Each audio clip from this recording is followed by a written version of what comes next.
Hello दोस्तों, welcome back to my YouTube channel GK GSM point. आप सभी का स्वागत है मेरे YouTube channel GK GSM point में। तो दोस्तों, आज मैं लेके आई हूँ आपके सामने एमपी जीके का इंपॉर्टेंट टॉपिक, जो कि आपके एग्जाम के पॉइंट ऑफ व्यू से काफ़ी इंपॉर्टेंट है। ठीक है, और वो टॉपिक क्या है आपका? मध्य प्रदेश की प्रमुख जनजातियाँ। ठीक है, तो चलिए स्टार्ट करते हैं।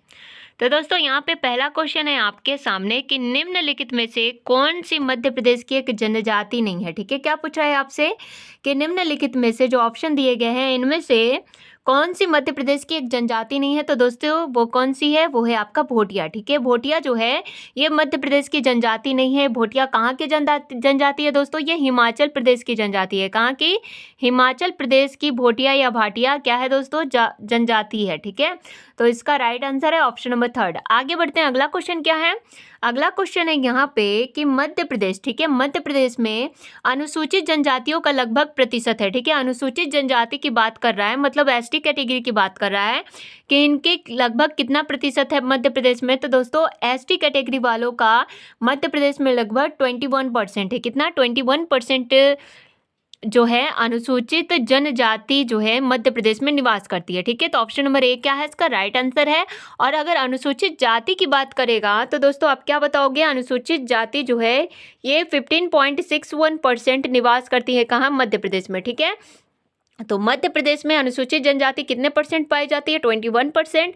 और अगर बात की जाए मध्य प्रदेश में अनुसूचित जाति की तो दोस्तों ये 15.61% पाई जाती है। ठीक है, तो ये आपको ध्यान रखना है। ऑप्शन नंबर ए क्या है इसका? राइट आंसर है। ठीक है, आगे बढ़ते हैं, अगला क्वेश्चन क्या है? अगला क्वेश्चन है यहाँ पे कि प्रतिशत की दृष्टि से मध्य प्रदेश में सर्वाधिक अनुसूचित जनजाति वाला जिला कौन सा है? ठीक है, सबसे अधिक अनुसूचित जनजाति जो है मध्य प्रदेश के कौन से जिले में पाई जाती है? तो दोस्तों वो है आपका अलीराजपुर। ठीक है, अलीराजपुर जिले में जो है सबसे अधिक मात्रा में अनुसूचित जनजाति पाई जाती है। तो ऑप्शन नंबर बी क्या है इसका? राइट आंसर है।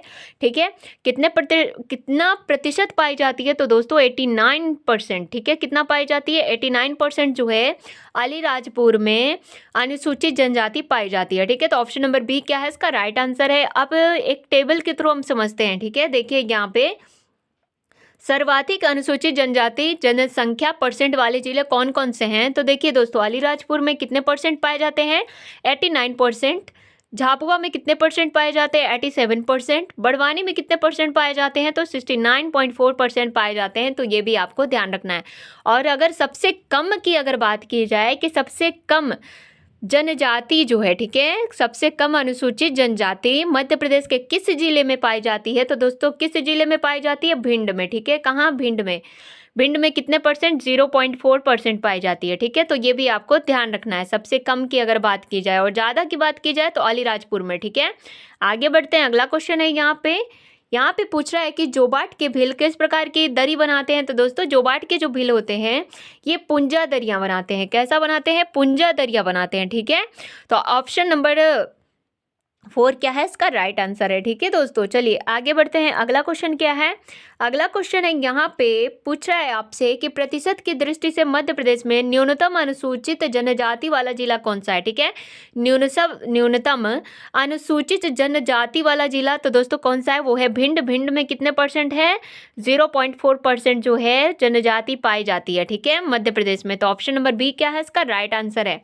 आगे बढ़ते हैं, अगला क्वेश्चन है यहाँ पे क्या पूछ रहा है कि मध्य प्रदेश में सर्वाधिक पाए जाने वाली जनजाति कौन सी है? ठीक है, सबसे अधिक मात्रा में पाई जाने वाली जनजाति कौन सी है? तो दोस्तों वो है आपकी भील जनजाति। ठीक है, मध्य प्रदेश में सर्वाधिक पाए जाने वाली जनजाति कौन सी है? भील जनजाति है। ठीक है, तो ऑप्शन नंबर थर्ड क्या है इसका? राइट आंसर है। ठीक है, अब इसकी उपजातियों की अगर बात की जाए तो दोस्तों देखिए भील की उपजातियां कौन कौन सी हैं? पटेलिया, बरेला, भिलाला। ठीक है, कौन कौन सी हैं? पटेलिया, बरेलिया, भिलाला जो है, सॉरी, पटेलिया, बरेला और भिलाला जो है ये भील की उपजातियां हैं। ठीक है, ये आपको ध्यान रखना है। और उत्पत्ति की अगर बात की जाए तो भील शब्द की उत्पत्ति तमिल भाषा के शब्द विल्लुवर से हुई है, जिसका अर्थ क्या होता है दोस्तों? जिसका अर्थ होता है धनुष। ठीक है, तो अगर आपसे पूछे कि भील का अर्थ क्या होता है तो दोस्तों भील का अर्थ होता है धनुष। ठीक है, चलिए आगे बढ़ते हैं, अगला क्वेश्चन है यहाँ पे भील शब्द का अर्थ क्या होता है? यहाँ पे क्वेश्चन पूछ ही दिया, तो दोस्तों भील शब्द का अर्थ होता है धनुष। ठीक है, तो ऑप्शन नंबर 4 क्या है इसका? राइट आंसर है। ठीक है, आगे बढ़ते हैं, अगला क्वेश्चन है यहाँ पे पूछ रहा है आपसे कि भीलों का निवास स्थल क्या कहलाता है। ठीक है, जो भीलों का निवास स्थल होता है, जहाँ भील रहते हैं, वो क्या कहलाता है? तो दोस्तों ये कहलाता है फाल्या। क्या कहलाता है? फाल्या। मतलब निवास स्थल मतलब क्या? मोहल्ले की बात हो रही है। तो भील जहाँ निवास करते हैं उस मोहल्ले को क्या बोलते हैं? फाल्या। और भीलों के घर को क्या बोलते हैं? तो दोस्तों भीलों के घर को बोलते हैं कू। क्या बोलते हैं? कू बोलते हैं। ठीक है, तो ये भी आपको ध्यान रखना है। ऑप्शन नंबर 3 क्या है इसका राइट आंसर है। आगे बढ़ते हैं, अगला क्वेश्चन क्या है? अगला क्वेश्चन है यहाँ पे कि भीलों के मकानों को क्या कहा जाता है? तो दोस्तों कू कहा जाता है। ऑप्शन नंबर ए इसका राइट आंसर है। आगे बढ़ते हैं, अगला क्वेश्चन क्या है? अगला क्वेश्चन है यहाँ पे कि सर्वाधिक गहना प्रिय जनजाति है। ठीक है, सबसे अधिक गहना प्रिय जनजाति की बात की जाए तो दोस्तों वो है आपकी भील। ठीक है, और अगर श्रृंगार प्रिय जाति अगर बोली जाएगी आपसे कि सबसे अधिक श्रृंगार प्रिय जनजाति कौन सी है, तो दोस्तों वो होती है आपकी बंजारा। ठीक है, ये भी आपको ध्यान रखना है। और गोदना प्रिय जाति वो है आपकी गोंड। ठीक है, गोदना प्रिय जाति कौन सी है? जनजाति गोंड है। श्रृंगार प्रिय है बंजारा। और गहना प्रिय जाति अगर बोला जाए तो वो है आपकी भील। ठीक है, ऑप्शन नंबर ए क्या है इसका राइट आंसर है। आगे बढ़ते हैं, अगला क्वेश्चन है यहाँ पे कि भीलों के द्वारा की जाने वाली कृषि को क्या कहते हैं। ठीक है, भीलों के द्वारा की जाने वाली कृषि को क्या कहते हैं? तो दोस्तों इसे बोलते हैं चीमाता।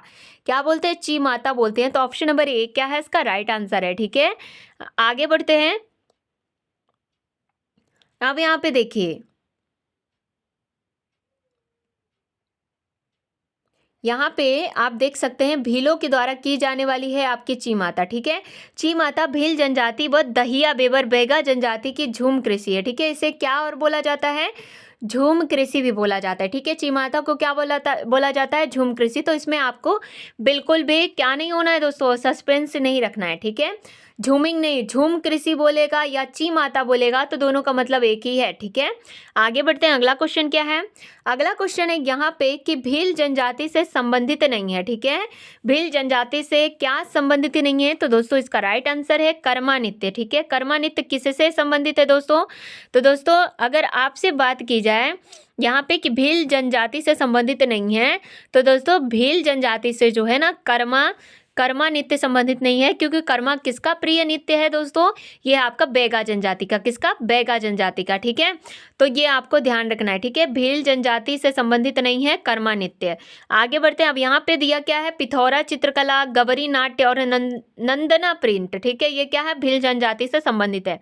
आगे बढ़ते हैं, अगला क्वेश्चन है यहाँ पे, ये रहा आपके सामने नेक्स्ट क्वेश्चन कि इतिहासकार कर्नल टॉड ने भीलों को क्या कहा है। ठीक है, इतिहासकार कर्नल टॉड ने जो है भीलों को क्या कहा है, क्या कहा है? तो दोस्तों भीलों को इन्होंने कहा है वनपुत्र। क्या कहा है? वनपुत्र कहा है। ठीक है, तो ये आपको ध्यान रखना है। ऑप्शन नंबर बी क्या है इसका राइट आंसर है। ठीक है, अब देखिए इसके बारे में थोड़ा डिटेल देखते हैं। तो यहाँ पे बोला है इतिहासकार कर्नल टॉड ने भीलों को वनपुत्र और टॉलमी ने तीरंदाज कहा है। ठीक है, टॉड ने क्या कहा है? वनपुत्र कहा है। और टॉलमी की अगर बात की जाए तो तीरंदाज कहा है दोस्तों, ये भी आपको पता होना चाहिए। ठीक है, आगे बढ़ते हैं, अगला क्वेश्चन है यहाँ पे कि मध्य प्रदेश में कंघी कला आविष्कार जनजाति मानी जाती है। ठीक है, मध्य प्रदेश में कंघी कला आविष्कार जनजाति मानी जाती है कौन सी? तो दोस्तों वो है आपकी बंजारा। ठीक है, बंजारा जनजाति जो है इसे कंघी कला आविष्कार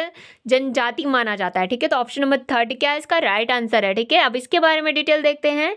तो हम देख सकते हैं कि कंघी बनाने का श्रेय बंजारा जाति को दिया जाता है। बंजारा जाति को घुमक्कड़ जाति भी कहा जाता है। क्या कहा जाता है? घुमक्कड़ जाति भी कहा जाता है, क्योंकि ये किसी एक जगह पे स्थिर नहीं रहते हैं, रोज दिन कहीं ना कहीं नए नए एरिया में ये घूमते रहते हैं। ठीक है, तो इसलिए इन्हें क्या कहा जाता है? घुमक्कड़ जनजाति कहा जाता है। और इन्हें श्रृंगार प्रिय जाति कहा जाता है। क्या कहा जाता है? श्रृंगार प्रिय जाति कहा जाता है। बंजारा जाति का तलवार नृत्य काफी प्रसिद्ध है। ठीक है, बंजारा जाति का कौन सा नृत्य काफी प्रसिद्ध है? तलवार नृत्य। ठीक है, आगे बढ़ते हैं, अगला क्वेश्चन है यहाँ पे आपसे पूछ रहा है कि इनमें से कौन सी जाति श्रृंगार प्रिय है। ठीक है, श्रृंगार प्रिय तो वो है आपकी बंजारा। ठीक है, ऑप्शन नंबर 4 क्या है इसका राइट आंसर है। आगे बढ़ते हैं दोस्तों, अगला क्वेश्चन क्या है?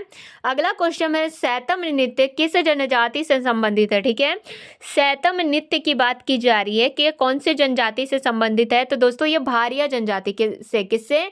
भारिया या भाटिया। ठीक है, भारिया या भाटिया, ये कहाँ की है दोस्तों? भोटिया या भाटिया? भोटिया भाटिया की अगर बात की जाए तो वो है आपके हिमाचल प्रदेश की, लेकिन यहाँ पे बात किसकी हो रही है दोस्तों, भारिया की, ठीक है।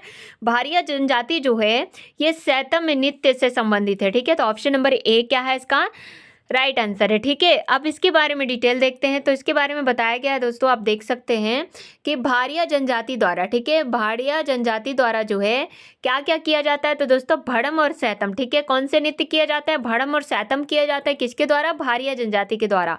और बैगा जनजाति के द्वारा कर्मा परधौनी रीना बिल्मा, ठीक है। कौन से, कर्मा परधौनी रीना बिल्मा जो है बैगा जनजाति के द्वारा नृत्य किए जाते हैं। और कोरकू जनजाति की बात की जाए तो चटकोरा, ढांडल और गदली, ठीक है। चटकोरा, ढांडल और गदली जो है कोरकू जनजाति के द्वारा की जाती है। गोंड जनजाति के द्वारा सैला, गेंडे और गोंचो, कौन से, सैला, गेंडे और गोंचो जो है ये गोंड जनजाति के द्वारा की जाती है। सहरिया जनजाति के द्वारा दोस्तों रागिनी, लहंगी, दुलदुल घोड़ी, कौन सी, रागिनी, लहंगी, दुलदुल घोड़ी जो है ये सहरिया जनजाति के द्वारा नृत्य किया जाता है। और मुड़िया जनजाति की बात की जाए तो दोस्तों गौर और पंडवानी, ठीक है। गौर और पंडवानी जो है मुड़िया जनजाति के द्वारा नृत्य किया जाता है। तो ये सारी चीज़ें आपको पता होनी चाहिए दोस्तों, ठीक है, कई बार एग्जाम्स में पूछता है। अब आगे बढ़ते हैं, अगला क्वेश्चन है यहाँ पे पूछ रहा है आपसे कि कर्मा और रीना किस जनजाति के नृत्य, ठीक है। कर्मा और रीना जो है किस जनजाति के नृत्य है, तो दोस्तों बैगा जनजाति की, किसके, बैगा के। तो ऑप्शन नंबर ए क्या है इसका राइट आंसर है, ठीक है। आगे बढ़ते हैं, अगला क्वेश्चन क्या है, अगला क्वेश्चन है यहाँ पे चटकोरा नृत्य किस जनजाति से संबंधित है, ठीक है। जो चटकोरा नृत्य है किस जनजाति से संबंधित है, तो दोस्तों ये कोरकू से, किससे, कोरकू जनजाति से संबंधित है। तो ऑप्शन नंबर ए क्या है इसका राइट आंसर है। आगे बढ़ते हैं, अगला क्वेश्चन है यहाँ पे कि गौर नृत्य किस जनजाति से संबंधित है, ठीक है। गौर नृत्य की बात की जाए तो ये किस जनजाति से संबंधित है, तो दोस्तों मुड़िया से, किससे, मुड़िया, मुड़िया जनजाति से संबंधित है आपका कौन सा गौर नृत्य, ठीक है। पंडवानी, मुड़िया किससे संबंधित है, गौर से, ठीक है। आगे बढ़ते हैं, अगला क्वेश्चन क्या है, अगला क्वेश्चन है आपके सामने कि मध्य प्रदेश की निम्नलिखित जनजातियों में से किसकी सांस्कृतिक पहचान भगोरिया नृत्य शैली है, ठीक है। किसकी जो है सांस्कृतिक पहचान जो है भगोरिया नृत्य है, तो दोस्तों वो है आपकी भील जनजाति, कौन सी, भील। तो ऑप्शन नंबर बी क्या है इसका राइट आंसर है, ठीक है। आगे बढ़ते हैं, अगला क्वेश्चन क्या है, अगला क्वेश्चन है यहाँ पे पूछ रहा है कि भगोरिया उत्सव, ठीक है, क्या बोल रहा है यहाँ पे कि भगोरिया उत्सव जो है निम्नलिखित में से किस क्षेत्र में आयोजित किया जाता है, ठीक है। जो भगोरिया नृत्य है कौन से क्षेत्र में जो है आयोजित किया जाता है, तो दोस्तों झाबुआ में, कहाँ, झाबुआ में। तो ऑप्शन नंबर 4 क्या है इसका राइट आंसर है, ठीक है। झाबुआ में जो है यहाँ पे भगोरिया उत्सव क्या किया जाता है, आयोजित किया जाता है। तो ऑप्शन नंबर 4 इसका राइट आंसर है। आगे बढ़ते हैं, अगला क्वेश्चन है यहाँ पे भगोरिया उत्सव किस क्षेत्र में मनाया जाता है, तो दोस्तों किस क्षेत्र की अगर बात की जाए तो आप क्या बताओगे, तो भगोरिया उत्सव जो है ये मनाया जाता है मालवा क्षेत्र में, कौन से, मालवा क्षेत्र में, ठीक है। मालवा क्षेत्र के अंतर्गत क्या आता है आपका झाबुआ, ठीक है। मालवा क्षेत्र के अंतर्गत आता है झाबुआ जिला, ठीक है। आगे बढ़ते हैं, अगला क्वेश्चन है यहाँ पूछ रहा है आपसे कि भगोरिया उत्सव मध्य प्रदेश में कितने स्थानों पर आयोजित होता है, ठीक है। भगोरिया उत्सव मध्य प्रदेश में कितने स्थानों पे आयोजित होता है, तो दोस्तों ये होता है 20 जगहों पे, ठीक है। 20 स्थानों पे आयोजित होता है क्या, भगोरिया उत्सव, ठीक है। तो ऑप्शन नंबर बी क्या है इसका राइट आंसर है। आगे बढ़ते हैं, अगला क्वेश्चन क्या है, अगला क्वेश्चन है इनमें से कौन सी अलीराजपुर की एक प्रमुख जनजाति है, ठीक है। अलीराजपुर की कौन सी एक प्रमुख जनजाति है, तो दोस्तों वो है आपकी भिलाला, कौन सी, भिलाला। अलीराजपुर की एक प्रमुख जनजाति कौन सी है, भिलाला है। तो ऑप्शन नंबर बी क्या है इसका राइट आंसर है, ठीक है। आगे बढ़ते हैं, अगला क्वेश्चन है यहाँ पे कि 1857 में विद्रोह में सक्रिय रूप से भाग लेने वाली जनजाति है, ठीक है। 1857 में विद्रोह में सक्रिय रूप से भाग लेने वाली जनजाति कौन सी है, तो दोस्तों वो है भील, ठीक है। कौन सी, भील जनजाति जो है ये सक्रिय रूप से भाग ली थी 1857 की क्रांति में। तो ऑप्शन नंबर ए क्या है इसका राइट आंसर है, ठीक है। आगे बढ़ते हैं, अगला क्वेश्चन है यहाँ पूछ रहा है आपसे दोस्तों कि 2019-20 में मध्य प्रदेश सरकार ने किस जनजाति की भाषा को मध्य प्रदेश पाठ्य पुस्तक में शामिल करने का निर्णय लिया है, ठीक है। 2019-20 में मध्य प्रदेश की सरकार ने किस जनजाति की भाषा को जो है मध्य प्रदेश पाठ्य पुस्तक में शामिल करने का निर्णय लिया है, तो दोस्तों इनमें से कोई नहीं, ठीक है। ना भील, ना गोंड, ना संथाली, इनमें से किसी की कोई भी जाति की जो है भाषा को पाठ्य पुस्तक में जो है शामिल करने के लिए जो है निर्णय नहीं लिया है, बल्कि किसको लिया है दोस्तों? गोंडी भाषा को। कौन सी? गोंडी भाषा को, ठीक है, गोंडी भाषा को लिया है दोस्तों, ठीक है। तो ये आपको ध्यान रखना है। ऑप्शन नंबर 4 क्या है इसका? राइट आंसर है। देखिए इसके बारे में डिटेल बताया गया है कि 2019-20 में गोंडी भाषा को मध्य प्रदेश पाठ्य पुस्तक निगम में शामिल किया गया है। सॉरी दोस्तों, गोंड जाति के, ठीक है, गोंड जाति की भाषा कौन सी है? गोंडी, ठीक है, गोंड जाति की भाषा कौन सी है? गोंडी है दोस्तों, ठीक है। तो गोंडी भाषा को जो है मध्य प्रदेश पाठ्य पुस्तक निगम में शामिल किया गया है, ठीक है दोस्तों। आगे बढ़ते हैं। अगला क्वेश्चन क्या है? अगला क्वेश्चन है यहाँ पे कि बैगा जनजातियां मुख्य रूप से कहाँ मिलती हैं, ठीक है। बैगा जनजातियां जो है मुख्य रूप से कहाँ मिलती हैं? तो दोस्तों ये मिलती हैं आपकी मंडला और बालाघाट में, ठीक है। बैगा जनजातियां मुख्य रूप से कहाँ मिलती हैं? मंडला और बालाघाट में मिलती हैं। तो ऑप्शन नंबर 4 क्या है इसका? राइट आंसर है, ठीक है। आगे बढ़ते हैं। अगला क्वेश्चन है यहाँ पे पूछ रहा है आपसे कि इनमें से कौन सी जनजाति शहद पर्व मनाती है, ठीक है। कौन सी ऐसी जनजाति है जो कि शहद पर्व मनाती है? तो दोस्तों वो है आपकी बैगा, ठीक है। बैगा जनजाति जो है ये शहद पर्व मनाती है। ऑप्शन नंबर बी क्या है इसका? राइट आंसर है। आगे बढ़ते हैं। अगला क्वेश्चन है यहाँ पे कि the Muria and their Ghotul किसकी रचना है, ठीक है। The Muria and their Ghotul जो है किसकी रचना है? तो दोस्तों ये रचना है वेरियर एल्विन की। किसकी? वेरियर एल्विन की रचना है। ऑप्शन नंबर बी क्या है इसका? राइट आंसर है, ठीक है। अब इसके बारे में डिटेल देखते हैं। तो देखिए वेरियर एल्विन, इनका जन्म इंग्लैंड में हुआ था, बाद में इन्होंने भारत की नागरिकता ले ली थी।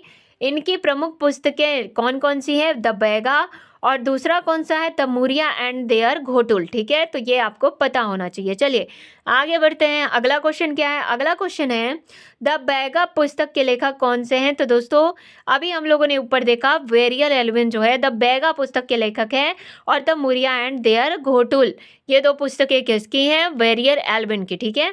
तो ये आपको ध्यान रखना है। तो दोस्तों यहाँ पे हमारे जो है 30 क्वेश्चंस कंप्लीट होते हैं। इसके आगे के क्वेश्चन जो है मैं आपको नेक्स्ट क्लास में कराऊंगी। अगर आपको क्लास पसंद आई हो तो प्लीज़ लाइक करना, शेयर करना, जो चैनल पे नए हैं चैनल को सब्सक्राइब कर लेना, ठीक है। तो मिलते हैं नेक्स्ट वीडियो में, तब तक के लिए बाय बाय।